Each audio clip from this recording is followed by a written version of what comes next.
Bonjour à tous, on se retrouve aujourd'hui dans un nouvel épisode de A à Z à la découverte d'une plante potagère qui sera donc aujourd'hui le céleri. Veuillez excuser le bruit de fond derrière moi, ce sont tout simplement mes bocaux qui arrivent en fin d'ébullition pour la stérilisation. En effet, il y a eu une belle saison d'été et je dois conditionner tous ces légumes pour passer un hiver ensoleillé. Alors revenons sur notre céleri, qui est une plante potagère dont on consomme les feuilles et les côtes, céleri branche, et les racines et les graines, céleri rave. Les Chinois et les Égyptiens l'employaient déjà 500 ans avant notre ère, mais on parle du céleri des 800 ans avant notre ère dans l'Odyssée d'Homère. Pendant des siècles, le céleri se présentera sous la forme d'un bouquet aux tiges frêles et servi d'aromates. Le céleri branche n'est cuisiné qu'à partir de la Renaissance, mais ce n'est encore qu'un condiment qui sert seulement à épicer les plats. Après un détour par l'Allemagne, le légume se propage dans les assiettes françaises au cours du XIXe siècle. La plante telle qu'on la connaît aujourd'hui naquit au XVIIe siècle en Italie. Deux variétés furent alors créées par la culture sélective. L'une à tige particulièrement longue et charnue, le céleri branche, l'autre à grosses racines et petites tiges feuillues, le céleri rave. Une fois encore, on rencontre cette plante dans le capitulaire de Willis, dont je parle depuis un moment déjà dans mes vidéos. C'est une liste de plantes dont la culture est recommandée dans les domaines royaux par Charlemagne. Plante médicinale et aphrodisiaque, avant d'entrer en cuisine, le céleri branche nous régale aujourd'hui de la fin du printemps jusqu'au milieu de l'hiver.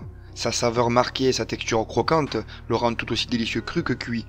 Par petites touches ou en ingrédients vedettes, le céleri branche se prépare ou s'accommode avec facilité, tout en vous permettant de faire le plein de vitalité. Alors, vous êtes prêts? Découvrons ensemble cette super plante potagère. Histoire et caractéristiques du céleri. Son nom commun, céleri branche ou céleri à côte, de son nom scientifique Apium graveolens variété dulce, famille des Apiacées ombellifères.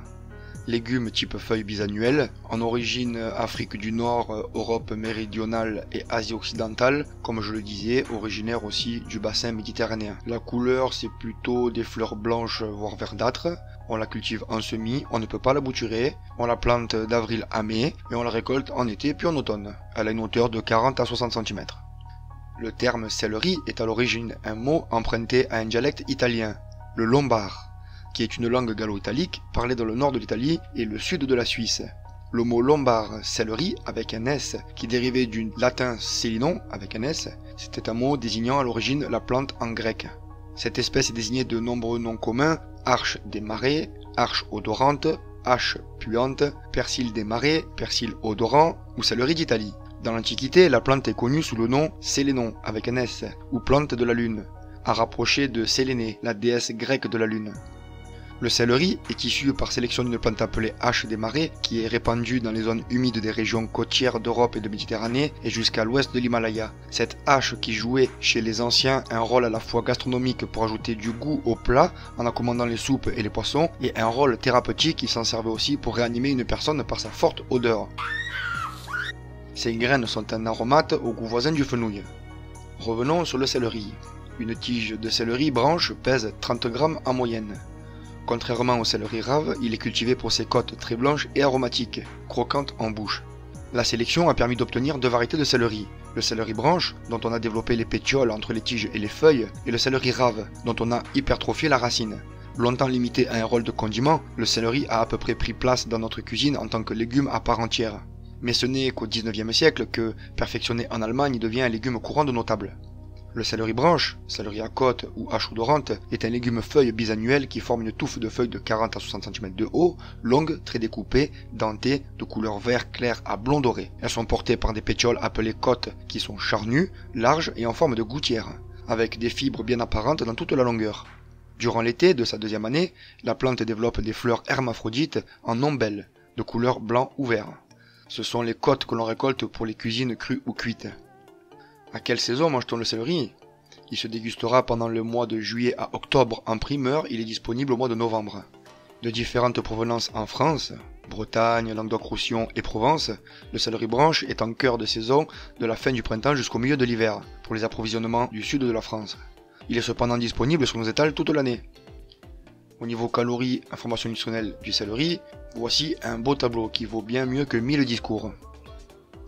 Pauvre en calories mais riche en vitamines, le céleri branche est un concentré de nutriments essentiels, notamment en calcium et vitamine C, nutriments indispensables pour votre tonus au quotidien. Avec seulement 18 kcal au 100 g, le céleri fait partie des légumes frais les moins énergétiques, au même niveau que l'aubergine et les épinards. Il a donc toute sa place dans la cuisine minceur, quand il est consommé cuit, à la vapeur ou à l'eau, ou cru avec une vinaigrette légère.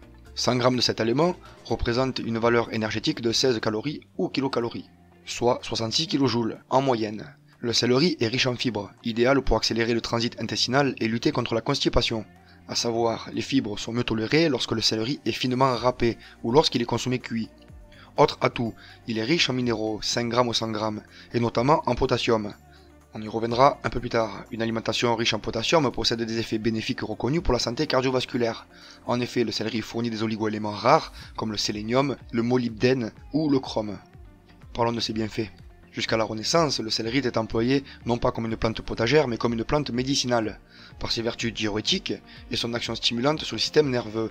À tout cela s'ajoutaient les nombreuses propriétés, notamment aphrodisiaques, qui lui prêtaient de nombreuses croyances populaires. Comme on vient de le voir, le céleri est un concentré de nutriments indispensable pour notre tonus au quotidien. Antioxydant, le céleri aurait des effets anti-inflammatoires et antibactériens capables d'empêcher la multiplication des cellules cancéreuses. Le céleri est diurétique, ça veut dire qu'il élimine les toxines présentes dans l'organisme. C'est pourquoi on le conseille dans le régime des personnes malades du cœur, du foie ou des reins. C'est aussi la raison pour laquelle le jus de céleri est recommandé dans les légumes amaigrissants. Le céleri apporte entre 15 et 18% des besoins quotidiens en potassium. Ce minéral favorise l'élimination des toxines par les reins, comme je viens de le dire, mais il limite également la rétention d'eau et donc la formation de cellulite. Le céleri renferme plusieurs antioxydants, de la lutéine, du bêta-carotène et des flavonoïdes. Ces antioxydants ont diverses propriétés, on le voit depuis quelques séries déjà dans d'autres légumes. Certains sont anti-inflammatoires, d'autres sont bénéfiques à la santé des yeux ou de la peau. En consommer permet d'aider l'organisme à se protéger des radicaux libres pouvant endommager les cellules de l'organisme. Il a donc un effet anti-âge. Le céleri rave est une bonne source de folate, c'est la vitamine B9, indispensable lors de la grossesse, mais aussi dès le désir d'enfant, afin de limiter les risques d'anomalies du placenta et surtout de spina bifida chez le futur bébé. La spina bifida, du latin signifiant épine fendue en deux, est une malformation liée à un défaut de fermeture du tube neural durant la 4e semaine de la vie embryonnaire. Le céleri rave apporte 15% des valeurs nutritionnelles recommandées. Les enfants ont aussi besoin de folate en raison de leur croissance rapide les premières années. Le céleri est particulièrement indiqué pour nettoyer les intestins. Les infusions de graines de céleri traitent les calculs rénaux et biliaires, en soulageant les personnes atteintes d'arthrite, de la goutte, mais aussi de rhumatisme. Elle améliore également la circulation sanguine dans les muscles et les articulations. Le céleri comprend également des vertus hypoglycémiantes qui font de lui un bon aliment pour les personnes qui souffrent de diabète. Les graines de céleri, à la fois apéritives et diurétiques, stimulent l'appétit et la digestion pour éviter les ballonnements. Le céleri rave est moins calorique que l'haricot vert, à condition de ne pas le manger à la remoulade, car la recette en elle-même le rendrait bien plus riche. En outre, il fournit des fibres qui aident à se sentir rapidement et longtemps rassasié. Le temps qu'il faut pour la mâcher favorise aussi une bonne satiété. C'est donc l'un des légumes coupe-faim allié idéal des régimes minceurs une fois de plus. Attention, les semences, les feuilles et les racines contiennent une substance photosensibilisante. Évitez de vous exposer au soleil après avoir consommé du céleri en grande quantité ou en quantité non négligeable, car il pourrait vous arriver de vilains coups de soleil. En effet, ceci est un aspect rarement évoqué avec le céleri. Sa propriété photosensibilisante, en particulier pour les radiations UV, est peu connue, mais pourtant bien réelle. Les feuilles de céleri contiennent des furanocoumarines phototoxiques, il y a des agents toxiques photosensibles appelés aussi psoralènes et ses formes méthoxylées comme xanthotoxine et bergaptène. Un contact prolongé avec la plante suivi d'une exposition au soleil peut provoquer des accidents cutanés. Les dermatites aiguës sont souvent observées chez les agriculteurs et les employés des industries de transformation industrielle. Les risques de phototoxicité après ingestion sont plus limités pour nous consommateurs occasionnels. Il est cependant utile de savoir qu'après en avoir mangé selon quantité, il est parfois dangereux d'exposer au soleil. Pensez-y surtout si vous avez pour habitude d'en consommer de bonnes quantités et que vous devez travailler dehors.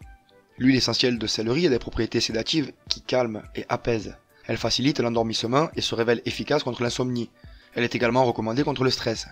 Les propriétés alimentaires du céleri sont bien connues, surtout pour ses vertus médicinales. Récapitulons. Les feuilles et les racines sont dépuratives, qui veut dire purifier l'organisme en favorisant l'élimination des toxines, des déchets organiques. Elles sont diurétiques, qui est une substance qui entraîne l'augmentation de la sécrétion urinaire et qui peut être utilisée notamment pour traiter l'hypertension artérielle, l'insuffisance cardiaque, certains œdèmes, l'hypertension portale, qui est la veine porte, c'est un vaisseau sanguin de gros diamètre acheminant le sang vers les intestins, la rate, pancréas et de la vésicule biliaire, vers le foie, et diminue l'hyperkaliémie, qui est un trouble hydroélectrolytique défini par un excès de potassium dans le plasma sanguin.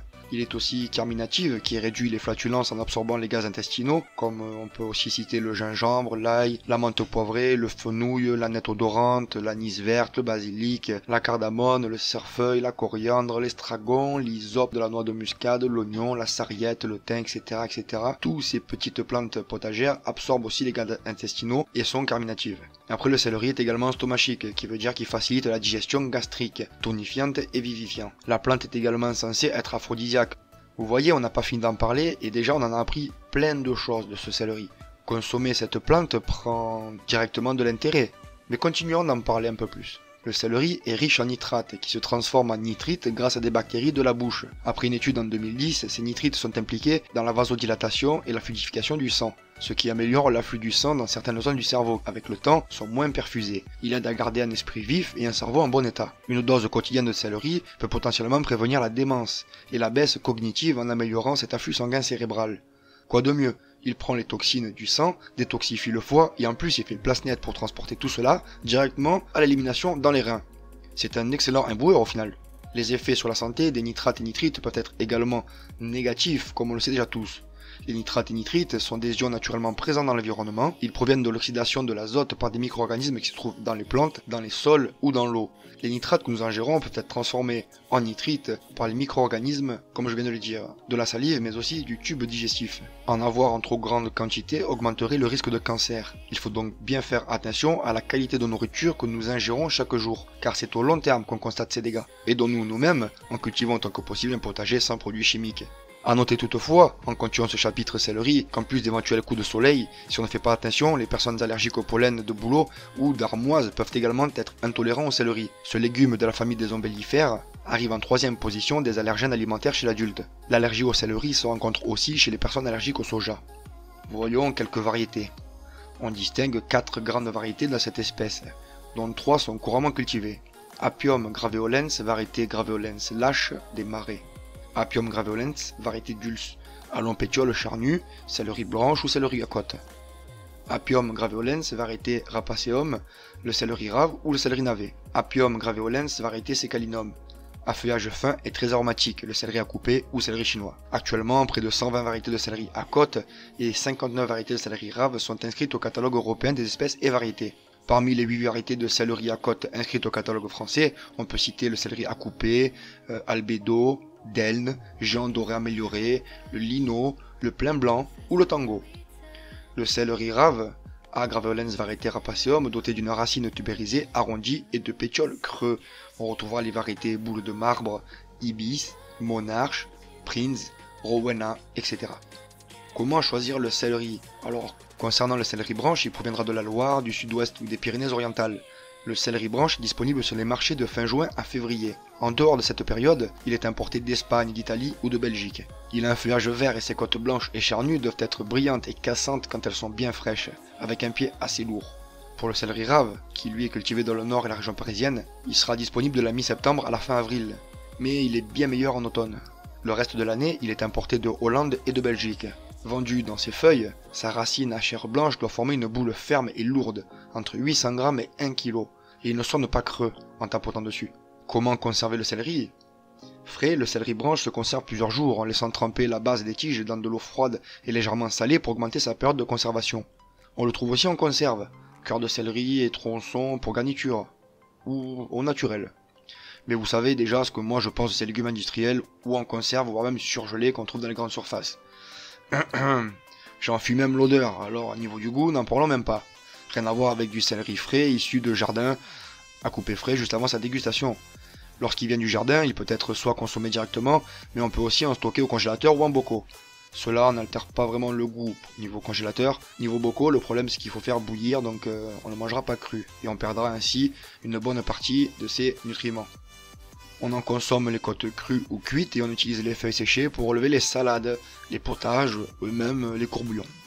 Frais, le céleri rave se conserve enveloppé dans un linge humide 3 à 4 jours dans le bac à légumes du réfrigérateur, sinon il déchèchera très vite. Non pelé, il se garde quelques jours de plus. On le trouve également en conserve, râpé ou aromatisé au vinaigre, voire au pinkles. Mais là encore, je passe mon chemin sur ce genre de produits transformés. On le consomme cru, donc il faut prévoir 150 g par personne, ou cuit, dans ce cas prévoir le double. Allez, parlons un petit peu cuisine.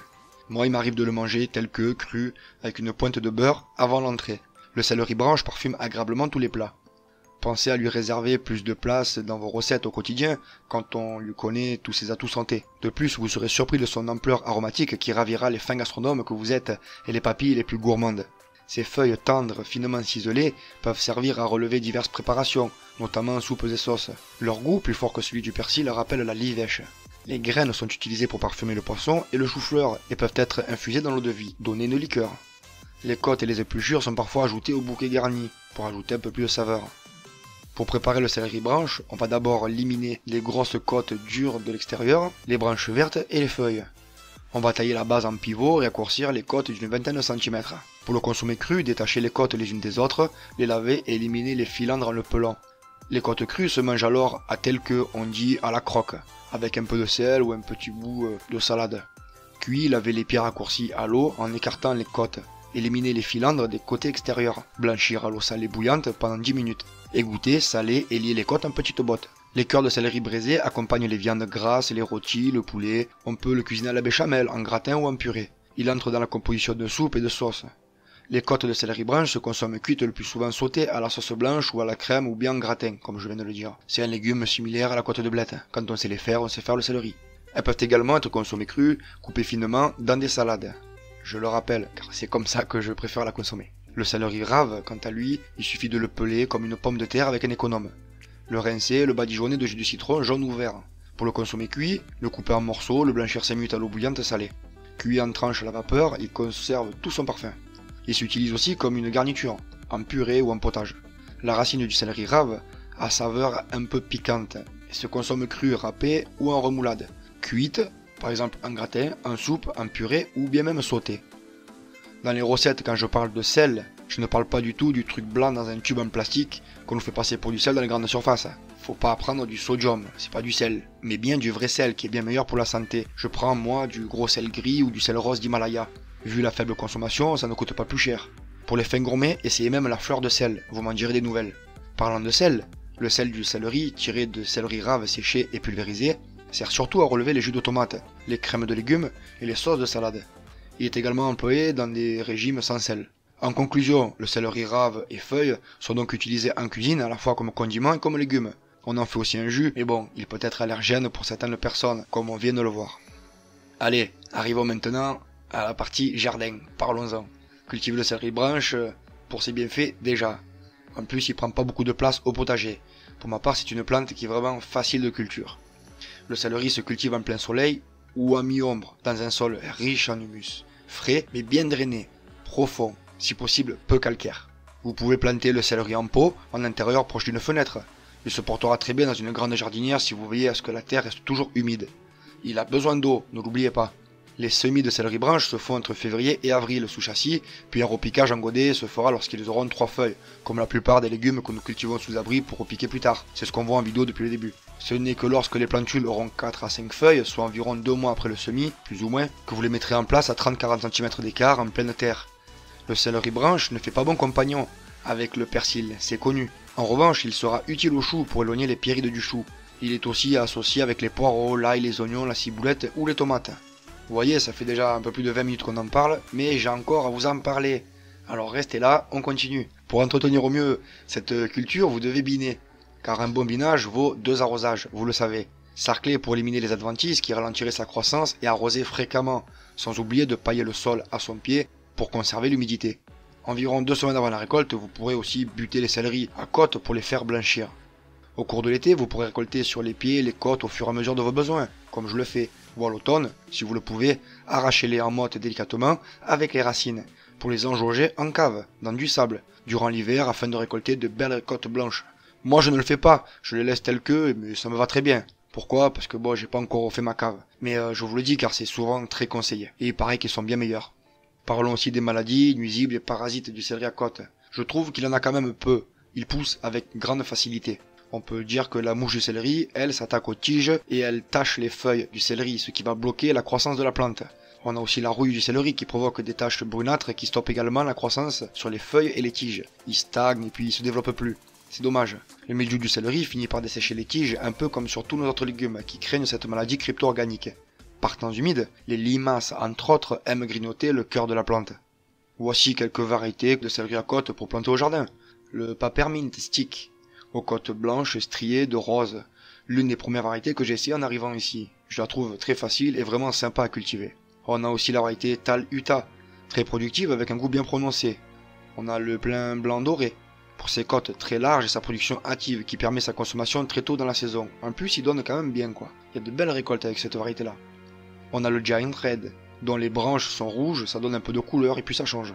Le Golden Self Branching, aux côtes sans fil et sans amertume, à la saveur douce qui permet de gagner du temps en cuisine. Celui-là, je l'ai essayé il y a quelques années en arrière, j'ai pas eu une franche réussite. Mais en même temps, il y avait une grosse canicule et j'avais peu d'eau. On a le vert de Villeneuve, que je n'ai encore jamais essayé. Le géant doré amélioré, qui a la couleur des blés. Il est jaune, voire même presque blanc. En graines, on comptera entre 2 et 3 euros les 2 grammes, ce qui suffit largement à une culture familiale au jardin. Sinon, outre le céleri à côte, vous pourrez cultiver aussi le céleri rave, Apium graveolens, variété Rapaceum, je le répète. Après, vous avez le céleri à couper, le Levisticum, Officinalis ou la livèche, qui est le céleri perpétuel qui est utilisé comme plante aromatique. Parlons de sa production pour le frais. En France, on cultive en moyenne 13 500 tonnes par an. Essentiellement en Languedoc-Roussillon, 22%, Provence-Alpes-Côte d'Azur, 16%, Rhône-Alpes, 11%, et après tout le reste pour le pays entier. Nous produisons 71 000 tonnes de céleri par an, toutes destinations confondues. Nous sommes le 4e producteur européen, et chaque Français consomme en moyenne 600 grammes de céleri par an. Le premier producteur est l'Italie, suivi de l'Espagne, puis le Royaume-Uni. Le saviez-vous? Nos ancêtres prêtaient au céleri des vertus aphrodisiaques. 2 adages populaires illustrent cette croyance. Le céleri rend les forces aux vieux maris. Et si les femmes savaient ce que le céleri vaut à l'homme, elles en feraient chercher jusqu'à Rome. Ensuite, dans le calendrier républicain, le céleri était le nom attribué au 2e jour du mois de Brumaire. Et pour finir, l'androsténone a été la première phéromone de mammifère à être identifiée, mais ce stéroïde est également présent naturellement dans le cytoplasme du céleri. Voilà, pour ma part, je pense avoir fait le tour complet dans une vidéo plutôt longue et riche en contenu. Si vous avez des questions, n'hésitez pas à me la poser, et si vous avez des informations à rajouter, venez enrichir ce contenu grâce au fil d'actualité. J'en profite par là même pour informer les abonnés qui n'auraient pas eu encore l'information qu'il y a quelques sondages disponibles sur l'onglet Communauté, dont les retours me seraient fort utiles. J'en appelle aussi à la communauté, si certains d'entre vous souhaitent participer à l'élaboration des petites vidéos que je mets en ligne régulièrement, je vais chercher pour la nouvelle année à créer une nouvelle intro. J'aimerais la faire sous forme de petits cartoons ou de petits dessins animés autour de la thématique bien évidemment. Si quelqu'un aurait des compétences particulières, vous pourrez me conseiller dans l'élaboration de ce petit clip qui durerait à peine quelques secondes, voire 30 secondes au maximum. Eh bien, bienvenue à vous, n'hésitez pas à prendre contact. Je remercie également toutes les personnes qui ont participé au développement de la chaîne via le financement participatif et Tipeee. Je vous prépare déjà vos petits pochons de graines et votre nom apparaîtra comme les mois précédents sur une vidéo remerciement aux contributeurs du mois de septembre. Et voilà, c'est déjà fini. Maintenant, c'est à vous de jouer. Si la vidéo vous a plu, n'hésitez pas à déposer donc un petit pouce bleu. En vous abonnant, si vous cliquez sur la clochette, vous serez notifié des nouvelles mises à jour. Et si le cœur vous en dit pour me soutenir davantage, vous pouvez passer sur mon Tipeee dans la description, ou voir une petite pub ou effectuer un petit don. A très bientôt et joyeuse plantation. Ciao ciao.